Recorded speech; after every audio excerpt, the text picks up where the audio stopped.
Waalaikumsalam warahmatullahi wabarakatuh. Selamat malam teman-teman, jumpa lagi di acara Gelar Wicara Kurikulum Merdeka pada malam hari ini, Rabu 12 Juni 2024. Nah, sekarang kita kedatangan narasumber menarik nih teman-teman. Silahkan Bapak untuk memperkenalkan dirinya. Oke, mohon izin memperkenalkan diri. Nama saya Subhan Abdul Aziz, Kepala Sekolah SMP Negeri 1 Teluk Sampit. Sekolah kami sekolah penggerak angkatan kedua di Kalimantan Tengah, khususnya di Kabupaten Kota Waringin Timur. Saya mengucapkan terima kasih sudah diundang di podcast Gelar Wicara Kurma ya. Saya mengucapkan terima kasih jauh-jauh dari Teluk Sampit bisa hadir di Sampit ini, sangat luar biasa sekali. Nah, luar biasa sekali Bapak. Terima kasih Bapak karena telah memperkenalkan diri. Perkenalkan, saya Amira Mahya, siswi SMP Negeri 1 Sampit yang akan menemani Bapak selama bincang-bincang acara Gelar Wicara Kurma pada malam hari ini. Nah, sebagai kepala sekolah penggerak di SMP 1 Teluk Sampit, bagaimana pengalaman Bapak dalam mengelola kurikulum merdeka di sekolah Bapak? Ya, terima kasih. Semenjak kami termasuk 7 sekolah penggerak yang ada di Kotim, angkatan kedua, otomatis sekolah kami mau tidak mau, suka tidak suka harus melaksanakan kurikulum merdeka. Jadi ini sangat membanggakan sekali bagi sekolah kami karena liku-liku saat saya mengikuti tes menjadi kepala sekolah penggerak itu sangat luar biasa sekali, dan kami bersyukur sekolah kami di sekolah pinggiran, bukan sekolah kayak kalian yang di tengah kota ya. Tentunya kan Dek Mahya bisa memperkirakan kalau sekolah pinggiran itu kayak apa. Nah, terkait pengalaman kami dalam mengelola kurikulum merdeka, seperti ketahui bersama bahwa sekolah penggerak ini kan ada semacam pendampingan. Jadi sebelum melaksanakan kurikulum merdeka, di sekolah kami dilatih dulu komite pembelajarannya. Jadi kami ada komite pembelajaran yang dilatih dulu dari fasilitator sekolah penggerak. Setelah dilatih, kemudian kami melaksanakan in-house training. Nah, disitulah kami mempersiapkan diri bagaimana caranya sekolah kami sebagai sekolah penggerak angkatan kedua bisa melaksanakan kurikulum merdeka. Kurikulum merdeka yang pertama kali khususnya di Kabupaten Kota Waringin Timur. Gitu. Jadi pengelolaan kurikulum itu kami melewati tahapan. Yang pertama tadi sudah saya sampaikan, mulai dari pembentukan komite pembelajaran.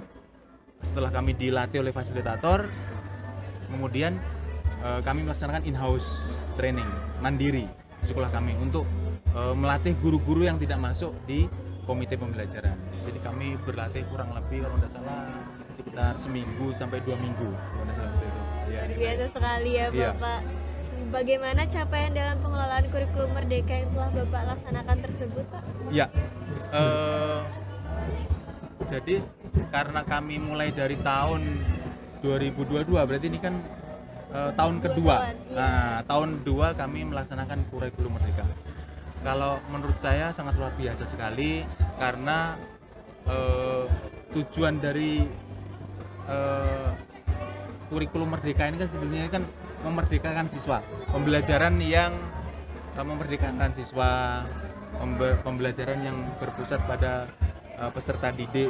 Jadi baik itu guru, siswa dan juga orang tua sangat antusias dan mereka sangat senang sekali karena kami berupaya sekolah kami ini kami buat sekolah yang nyaman dan menyenangkan, sehingga kita buat itu gimana caranya siswa kita itu akan rasa kangen.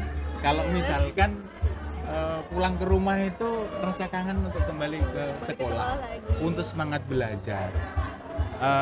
Kami juga terkait capaian, kami juga yang semula kemarin kami itu, mohon maaf nih, literasi numerasi kami itu agak rendah. Alhamdulillah di asesmen nasional kemarin lumayan kami mulai merangkak naik. Berarti kan ada kemajuan nih. Iya. Dan juga peningkatan karakter. Peningkatan karakter itu penting sekali. Dan selanjutnya kami juga sudah melaksanakan pembelajaran yang berbasis proyek.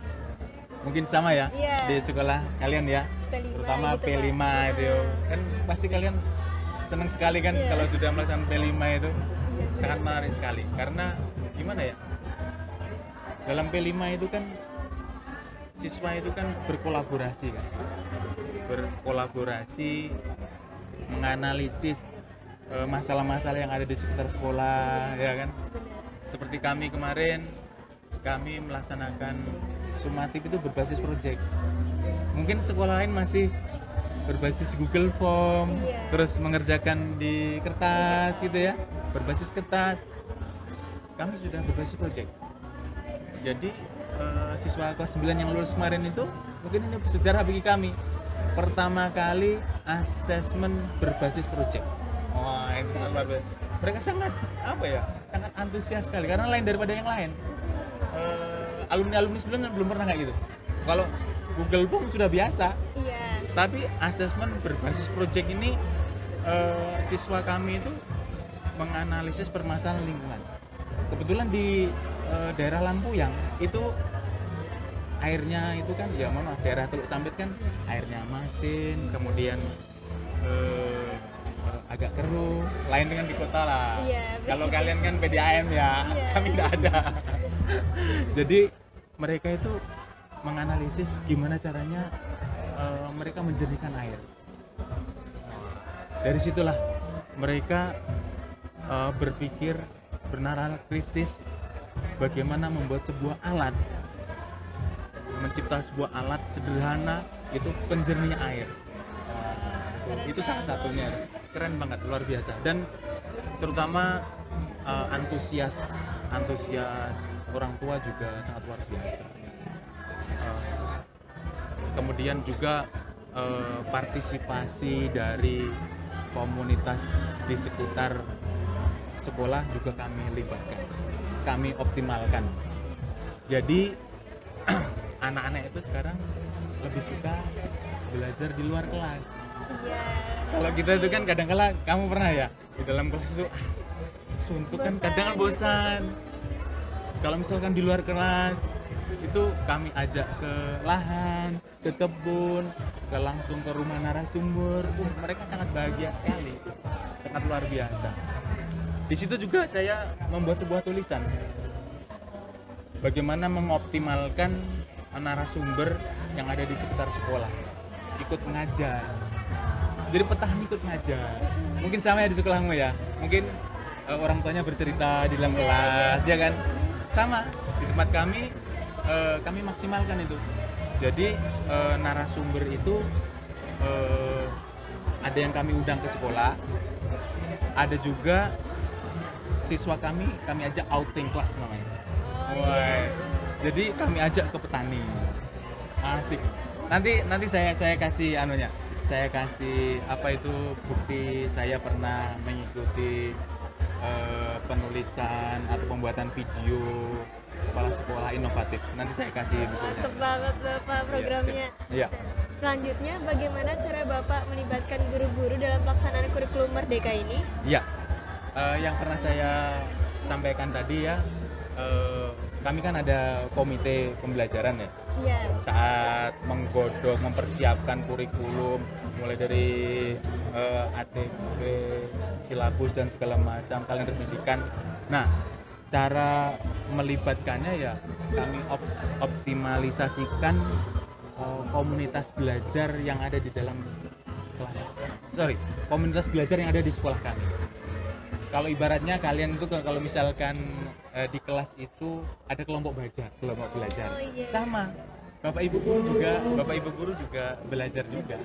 Kami ada semacam komunitas. Di situ tempat berkumpulnya ya kepala sekolah, kemudian guru, staf, pustakawan, sampai satpam ikut berkumpul. Di situ. Itu caranya. Misalkan ada permasalahan-permasalahan, kami bicarakan di komunitas belajar di dalam lingkup sekolah. Namun kami juga kadangkala ikut kegiatan komunitas lain. Komunitas itu kan bisa komunitas di dalam sekolah, bisa juga komunitas di luar sekolah. Nah, contoh komunitas di luar sekolah itu lintas sekolah. Jadi antar sekolah. Jadi kayak misalkan guru-guru dalam wadah MGMP. Kalau misalkan kepala sekolah, misalnya saya dengan Pak Yos, dengan kepala sekolah lain itu dalam lingkup MKKS. Disitulah kami saling berbagi praktek baik, saling sharing. Jadi pengalaman-pengalaman terkait pelaksanaan kurikulum Merdeka itu bisa saling mengisi. Misalnya kita ada kekurangan, kita bisa mengadopsi dari sekolah lain. Saya juga sering loh mengadopsi apa yang dilaksanakan oleh Pak Yos, gitu ya. Kan antara SMP 1 Teluk Sampit dan juga SMP Negeri 1 Sampit itu berteman di IG. Iya. Ya. Mungkin pengelolanya IG siapa? Humas. Guru ya? Ada humas? Iya. Langsung humasnya? Nah, mungkin kalau kamu sedikit kepo-kepo, coba kamu ketik SMNN 1 Teluk Sampit. Kita berteman. Disitulah cara kami mengadopsi. Sebelum Mr. Yos pindah ke SMP 1 waktu di SMP 4, Iya. itu saya juga berteman di situ lewat media sosial. Iya. Jadi dengan cara itu saya mengadopsi. Oh, ini di tempat Mr. Yos ini kayak gini. Bisa tidak diterapkan di tempat saya? Tentunya saya mengadopsi berdasarkan kondisi lapangan. Sekolah kami sekolah pinggiran, tidak bisa mengadopsi langsung dengan segi kota. Gitu ya. Nah, bagus sekali Bapak. Selanjutnya, bagaimana hambatan yang ada dalam pelaksanaan perlibatan guru pada kurikulum Merdeka, Bapak? Iya, dalam pelaksanaannya memang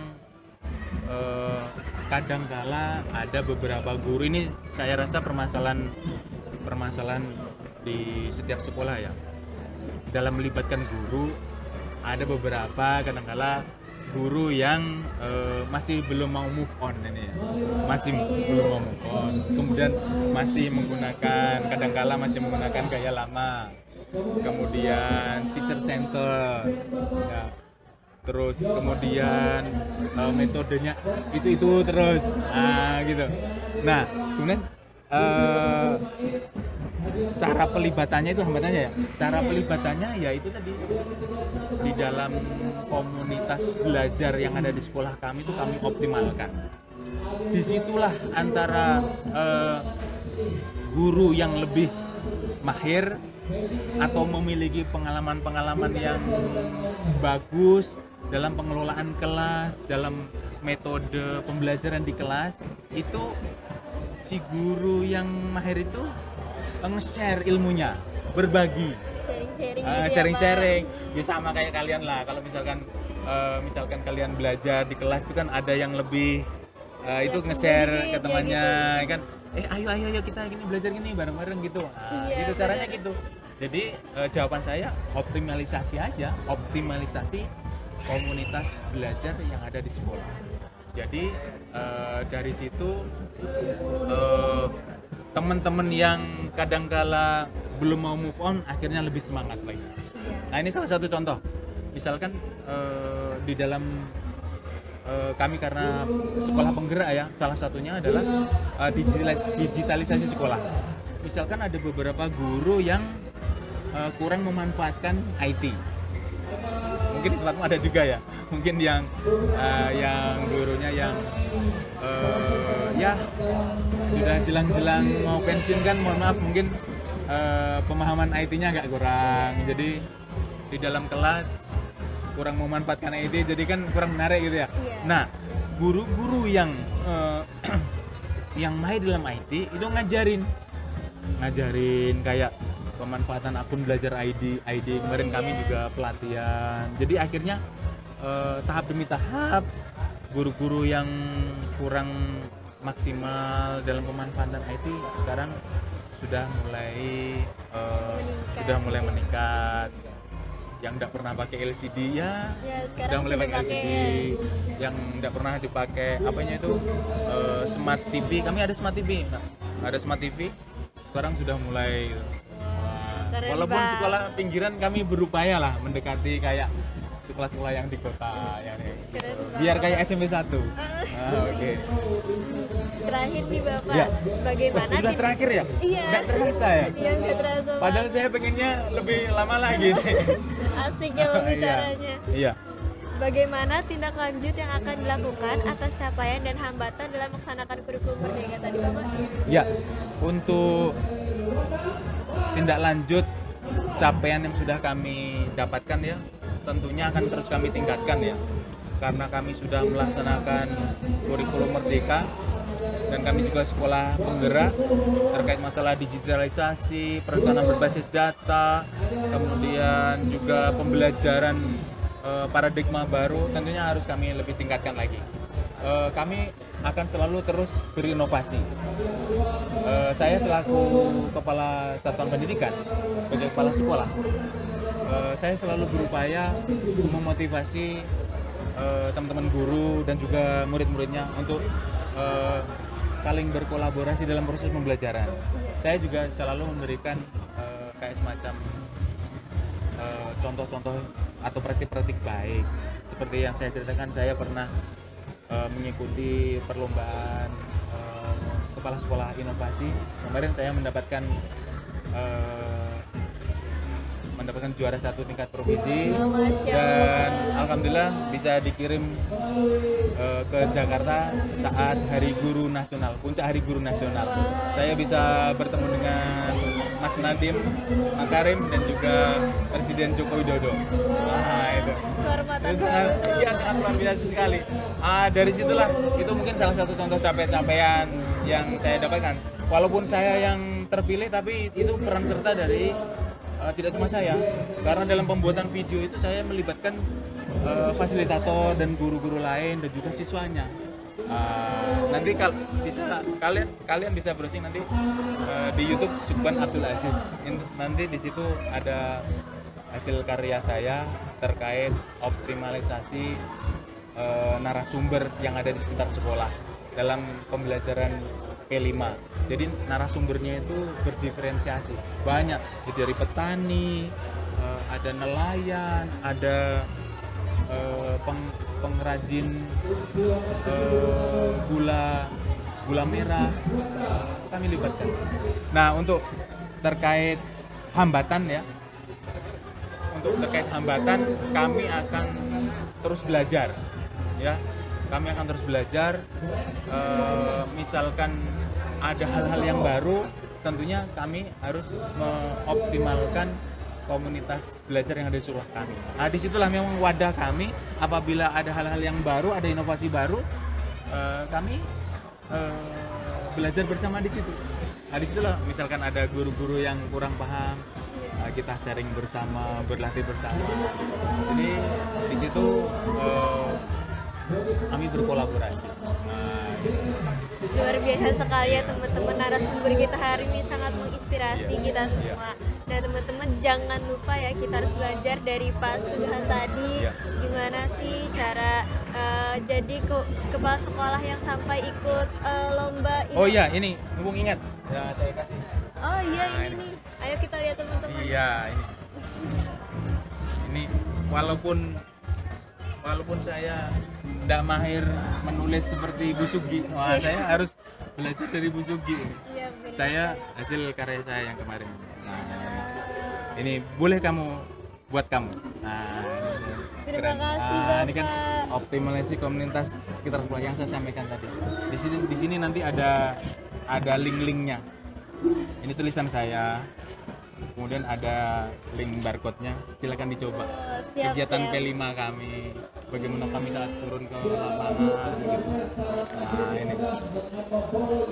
Ya mohon maaf kalau misalkan nanti videonya editingnya kurang-kurang gitu ya. Gak apa-apa Pak, Maklumi tapi kan aja. juara 1 ya. Iya, oke. Keren banget. Oke. Nah, sebelum saya tutup nih Pak, Bapak ada mau menyampaikan quotes atau pantun nggak buat teman-teman? Waduh, ini tadi tidak menyiapkan pantun nih. Atau motivasi gitu buat teman-teman Oh, di buat luar motivasi sana? ya. Iya. Oke. Buat motivasi ini terutama untuk teman seprofesi ya, mungkin ya. Boleh. Teman seprofesi untuk mungkin teman-teman senior saya atau juga junior saya karena sama-sama belajar, pesan saya kita sebagai kepala satuan pendidikan harus memiliki sebuah inovasi untuk memajukan sekolah yang kita pimpin, sehingga sekolah kita itu proses pembelajarannya itu sesuai dengan visi yang disampaikan oleh Mas Nadim. Kita harus muaranya nanti itu kan profil pelajar Pancasila, kita harus bisa berinovasi. Nah, khusus untuk pelajar, pesan saya perjalanan masih panjang. Nah, ya, apalagi Mbak Maya kelas berapa? Kelas 8. Kelas 8 masih jauh kan, kelas Iya. 8 masih jauh, nanti baru naik. Ini berarti semester depan naik kelas 9 ya? Iya, naik kelas 9. Jadi pesan saya belajar yang rajin, yang tekun, kemudian jangan belajar cuma berbasis buku. Gunakan sumber dari berbagai sumber. Ya, sekarang kan sistem digital. Iya. Berbagai macam sumber. Kalian bisa mendapatkan sumber belajar itu dari manapun. Betul sekali. Baik Bapak. dari internet, YouTube, bebas sekarang. Tapi ya kita harus bisa menjaga hal-hal yang buruk dari dampak dari IT. Nah, kita harus memanfaatkan yang positif. Itu aja pesan saya. Nah, teman-teman juga jangan lupa diingat ya teman-teman pesan dari Pak Subhan tadi. Saya juga nggak ada pantun nih Pak, jadi kayaknya langsung kita Sama ya. closing aja. Langsung- Jangannya tadi dikasih bocoran saya menyiapkan pantun. Iya. Baik, mungkin saya tutup sekarang ya Bapak. Terima Oke. kasih karena Ya. telah meluangkan waktu nih jauh-jauh dari sana ke Sampit. Iya. Cukup itu saja podcast kita hari ini dalam acara Gelar Wicara Kurma pada Rabu 12 Juni 2024.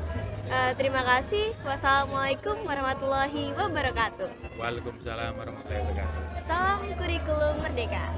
Salam.